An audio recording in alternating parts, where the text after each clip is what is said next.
అహోబిలం బ్రహ్మోత్సవాల సందర్భంగా అహోబిలంలో జరుగుతున్న ఈ కార్యక్రమాలన్నీ కూడా చూడడానికి రావడం జరిగింది.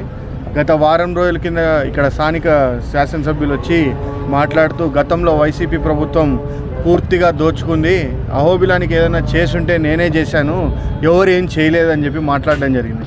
కనీసం 2014 నుంచి 19 వరకు మంత్రిగా ఉండి అహోబిలానికి రోడ్డు కూడా వేయలేకపోయినాం. మేము అధికారంలోకి వచ్చిన తర్వాత మేము ఆ రోడ్డు వేయడం జరిగింది. అహోబిలానికి ఈరోజు ఈ నిలబడిన మాడవీధులు కానీ, ఈరోజు అక్కడ ఉన్న మనకి అహోబిలం ఎంట్రెన్స్ నుంచి ఈడి వరకు వేస్తున్న సీసీ రోడ్లు కానీ, ఇవన్నీ కూడా మేము అధికారంలో ఉన్నప్పుడు చేయడం జరిగింది. ఈరోజు ఎలా సిగ్గు లేకుండా వచ్చి మేము చేసినాము, మేము అధికారంలో ఎలా చెప్పుకోబుద్దేస్తుంది? ఈరోజు ఈ ప్రాంతంతో సంబంధం లేని వ్యక్తి ఒక వ్యక్తిని తీసుకొచ్చి, ఈ ప్రాంతం కాదు, ఈ ఊరు కాదు, ఈ జిల్లా కాదు, ఎక్కడోడో ఒకడు వచ్చి ఇక్కడ కూర్చొని ప్రతిదానికి కమిషన్ డిసైడ్ చేసి ప్రతిదానికి ప్రజల్ని ఏపుకొని తినే పరిస్థితికి వచ్చాడు. రుజువులతో సహా నేను చూపిస్తాను కావాలంటే ఈరోజు ఏ విధంగా అతను బిహేవ్ చేస్తున్నాడో. ఇక్కడ వచ్చి అట్లాంటి వ్యక్తుల్ని పెట్టి వాళ్ళు మా తరపున ఇక్కడ హ్యాండిల్ చేస్తారని మీరే చెప్తా ఉన్నారు. ఈరోజు మీరు వచ్చి మేము ఏదో చేస్తూ ఉన్నాం.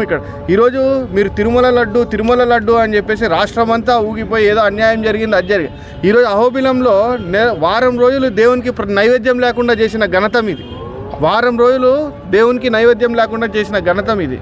పోయిన సంవత్సరం వేలాలు వాడితే టెంపుల్కి సంబంధించిన భూములు సంవత్సరం నుంచి ఈ రోజుకి వేలం డబ్బులు కట్టలే.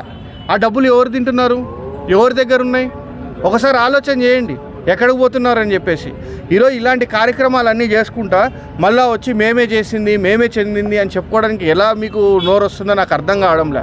ఈరోజు ఇంత అవినీతి జరుగుతుందంటే ఈరోజు ప్రతి దాని దగ్గర ఈరోజు అహోబిలంలో ఒక ఉద్యోగస్తుడు ఏదైనా చిన్న తప్పు చేసి టెంపుల్లో సస్పెండ్ అయితే ఆ సస్పెండ్ అయిన వ్యక్తిని ఉంచాలా, తీసేయాలా, లేకపోతే అతనికి పనిష్మెంట్ ఇచ్చి మళ్ళీ తిరిగి తీసుకోవాలా అని డెసిషన్ తీసుకోవాల్సిన అధికారం ఎవరికి ఉంది? టెంపుల్కి ఉంది. ఓకే అవుతుంది, ఆ కొటేషన్ ఓకే అవుతుంది, ఆ కొటేషన్కి తగిన పని కూడా ఇక్కడ జరగడం లేదు. మరి ఇంత అవినీతి ఈరోజు దేవునికి జరగాల్సిన బ్రహ్మోత్సవాలు సంవత్సరానికి ఒకసారి జరిగి కూడా జరగకుండా ఉన్నాయి. నేను ఇది ఒక్కటి ఈరోజు చెప్పడం కాదు, ఒకసారి ప్రజలందరినీ కూడా ఆలోచన చేయమని కోరుతా ఉన్నా. గతంలో మేము అధికారంలో ఉన్నప్పుడు 5 ఏళ్లలో 40 ఏళ్లలో జరగని గంగ జాతర ఆళ్ళగడ్డలో జరిపించినాం. మరి ప్రతి సంవత్సరం జరిగే పారువేట ఈ సంవత్సరం జరగాలంటే ఆళ్ళగడ్డలో ఎంత ఉద్రిక్త వాతావరణం ఏర్పడిందో మీ అందరూ కూడా గమనించినారు. ఆఖరికి స్వామి ఎక్కడికి పోవాలని మీరు డిసైడ్ చేస్తారా? స్వామి ఎక్కడికి పోవాలా, ఎవరింటికి పోవాలా అని? అది ఎప్పుడూ అనాదిగా ఆచారంగా తెలుపులు ఉన్నాయి. ఆ తెలుపుల ప్రకారం దేవుడు వెళ్తూ ఉంటాడు. అది కూడా మీరు డిసైడ్ అయ్యే స్థాయికి మీరు వెళ్తున్నారంటే ఒకసారి ఆలోచన చేయమని చెప్పి ప్రజలందరినీ కోరుతా ఉన్నాను. ఖచ్చితంగా ఇది ప్రభుత్వం దృష్టికి తీసుకెళ్తాం, ప్రభుత్వం దృష్టిలో కూడా ఉంది, ఖచ్చితంగా తీసుకెళ్తాం. దీని మీద పోరాటం చేస్తాం. అహోబిలం అనేది ఫస్ట్ ఇక్కడ లోకల్ వాళ్ళది, ఇక్కడ అహోబిలం వాళ్ళకి సంబంధించింది, ఈ ఆళ్ళగడ్డకు సంబంధించిన ప్రతిష్టాత్మక దేవస్థానము. దీని ప్రతిష్టకు భంగం చేకూర్చడానికి ఎవరైనా ప్రయత్నం చేస్తే ఎవరిని కూడా టాలరేట్ చేసే పరిస్థితి ఉండదు. ఆఖరికి విలేకరులను బెదిరిస్తున్నారు. నువ్వు పేపర్లో రాస్తే నీ అంత చూస్తా అంటాడంట. వాంది ప్రాంతం కాదు, ఈ ఏరియా కాదు, ఈ ఊరు కాదు, ఈ స్థలము కాదు, వాడు విలేకరులను బెదిరిస్తాడు. నువ్వు రాస్తే నీ అంత చూస్తా అంటాడు. ఒకసారి చూడమని కోరుతా ఉన్నాను. చూస్తే అతనికి కూడా ఆళ్ళగడ్డ పరిస్థితి ఏంటో తెలుస్తుంది. ఆళ్ళగడ్డ ఈరోజు ఎంతో ప్రశాంతంగా ఉంది, అదే విధంగా ఉండాలని కోరుకోండి. ఇట్లాంటి యాంటీ సోషల్ ఎలిమెంట్స్, రౌడీ ఎలిమెంట్స్ని పెట్టి భయభ్రాంతులకు గురి చేసి ఏదో మీ జోబులు నింపుకోవడానికి బెదిరిస్తే ఎవ్వడు భయపడడు, తాటాకు చప్పుళ్ళకు భయపడే పరిస్థితి ఉండదు. అటువంటి పరిస్థితులు క్రియేట్ చేయొద్దని చెప్పి కూడా నేను కోరుకుంటా ఉన్నాను. వాళ్ళు ఆర్డర్ తెచ్చుకున్నారు. ఏమని తెచ్చుకున్నారు? గవర్నమెంట్కి ఈ టెంపుల్కి సంబంధం లేదు, ఇది పూర్తిగా మఠానికి సంబంధం అని. అంటే అడ్మినిస్ట్రేషన్ కూడా పూర్తిగా మఠం చేస్తుందని. అటువంటి అడ్మినిస్ట్రేషన్లో కూడా మీరు దూరి ఎవరైనా సస్పెండ్ అయితే వాళ్ళని ఏ విధంగా బెదిరిస్తున్నారో మీ వాళ్ళు అందరూ చూస్తూనే ఉన్నారు. ఈరోజు కళ్ళు మూసుకొని పిల్లి పాలు తాగుతా ప్రపంచంకి తెలియదు అనుకుంటే అది చాలా అవాస్తవం. ఈరోజు మీరు చేసే ప్రతి ఒక్కటి రికార్డ్ అవుతూ ఉంది, చూస్తూ ఉన్నారు, ప్రజలందరూ కూడా గమనిస్తూ ఉన్నారు. ఊరికే బుల్డోజింగ్ లాగా కూర్చోగానే మేము చేసినంత ఎవరు చేయలే. మీరు ఏం చేసినారు? మన జగన్మోహన్ రెడ్డి గారు అంకెలతో సహా చెప్పినారు మీరు ఏం చేసినారు, మీరు ఈ 8 నెలల్లో 9 నెలల్లో ఏం చేసినారు, ఏం ఒరగబెట్టినారు ఈ రాష్ట్రానికి అనేది అంకెలతో సహా చూపించినాడు. ఏం చేసినారు మీరు ఈ రాష్ట్రానికి? అది వదిలేసి ఈరోజు బ్రహ్మోత్సవాలు జరుగుతుంటే ప్రతి సంవత్సరం గుడి ముందర కానీ, గుడి చుట్టుపక్కల కానీ మొత్తం కూడా మనకు తాటాకులతో పందిర్లు వేసి ఉండేవి. ఈరోజు ఎక్కడైనా తాటాకు పందిర్లు కనిపిస్తున్నాయా? అంతకంటే ₹1,00,000 ఎక్కువకే, అంతకంటే ఒక 50,000 ఎక్కువకే టెండర్లు అయినాయి ఈ సంవత్సరం. ఆ టెండర్లలో మళ్ళీ ఎవడు పాల్గొన్నాడు? ఆ టెండర్లు 2 డమ్మి కొటేషన్ మీరే ఇస్తారు, ఒరిజినల్.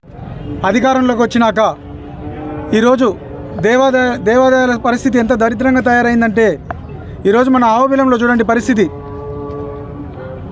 ఎక్కడ చూసినా దోపిడీ, ఈరోజు లడ్డూ కాడ నుండి ఎత్తుకుంటే ఆఖరికి తలలీలాలో డబ్బులు కూడా తినే పరిస్థితికి ఈరోజు ఈ ప్రభుత్వంలో ఉన్న నాయకులు వచ్చే పరిస్థితి వచ్చింది. ఈరోజు మన ఆవబిలంలో ప్రతి ఒక్క దానికి అవినీతే. ఈరోజు షాప్ పెట్టుకోవాలన్నా టెండర్లు జరిగినా కూడా ప్రతి ఒక్కటి అవినీతే. మనం చూస్తున్నాం మన డిప్యూటీ సీఎం పవన్ కళ్యాణ్ గారు ఈరోజు ఓ అని గింజుకున్నారు. సనాతన ధర్మాన్ని కాపాడుతాను, సనాతన ధర్మాన్ని కాపాడుతాను అన్నాడు. ఎక్కడున్నాడు ఆ సనాతన ధర్మ రక్షకుడు? ఏమైపోయినాడు? ప్రతి ఒక్కదాన్ని ఈరోజు కాపాడుతానన్నాడు. ఈరోజు అర్లగడ్డలో జరిగే అవినీతి, అవబిలంలో జరిగే అవినీతిని కనీసం ఆయన కళ్ళకు పడుతుందా? ఈరోజు తెలుగుదేశం నాయకులు, జనసేన నాయకులు ఈరోజు చేసే దోపిడీ ఎంత దరిద్రంగా తయారైంది.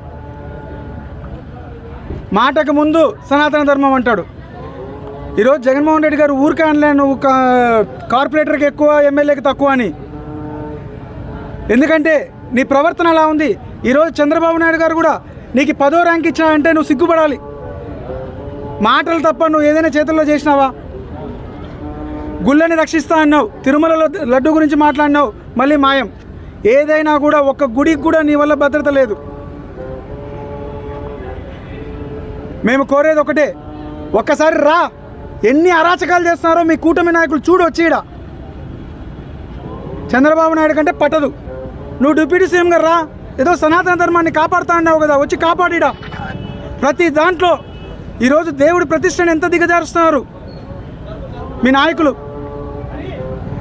మేము కోరేది ఒకటే, దేవాలయాల్లోకి రాజకీయాలు తీసుకురావద్దండి.